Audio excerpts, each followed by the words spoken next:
Exploring the connection between our personal transportation decisions and climate goals can start by answering 5 key questions.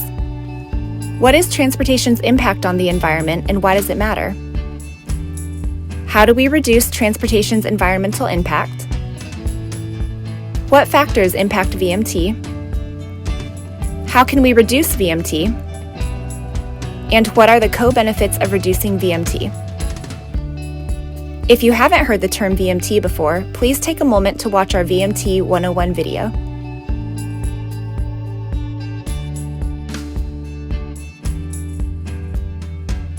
How can reducing our dependence on private autos help us meet our climate goals?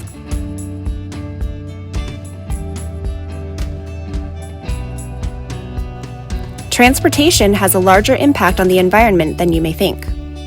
In fact, the transportation sector is the largest greenhouse gas emitter in California, the source of almost 40% of greenhouse gas emissions. Because of this, California state legislation requires us to track transportation emissions more carefully, elevating the transportation sector as a critical part of helping us meet our climate and air quality goals.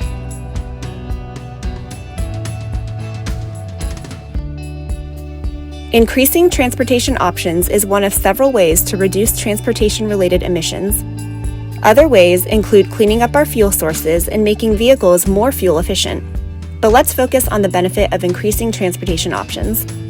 By increasing transportation options beyond driving alone, vehicle miles traveled will be reduced, and therefore transportation-related emissions will also be reduced.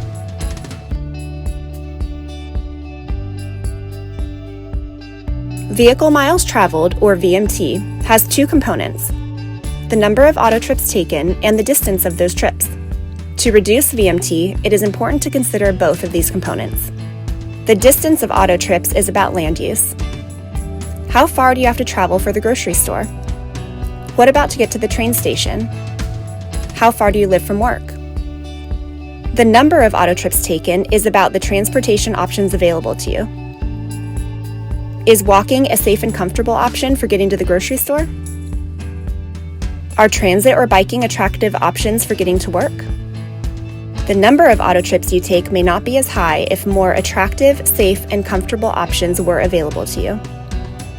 If just a handful of auto trips were replaced by walking, biking, or taking transit, significant reductions in VMT could be accomplished.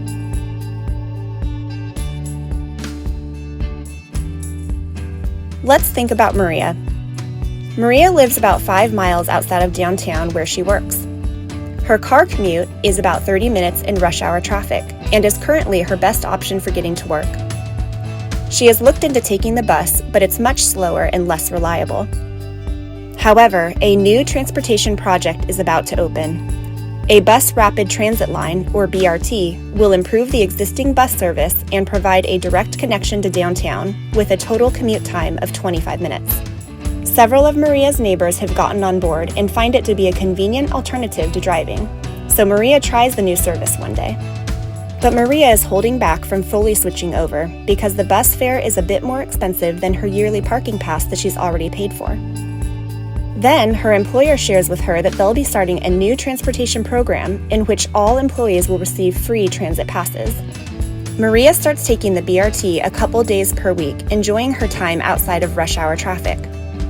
However, the BRT only runs until 9 p.m., and sometimes Maria stays late for a pottery class after work.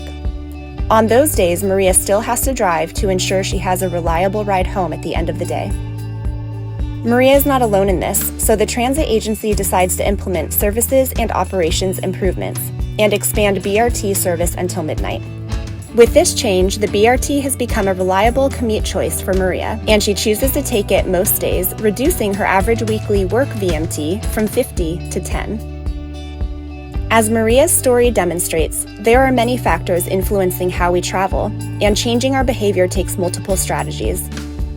Only when these strategies work well together can significant progress be made in reducing VMT.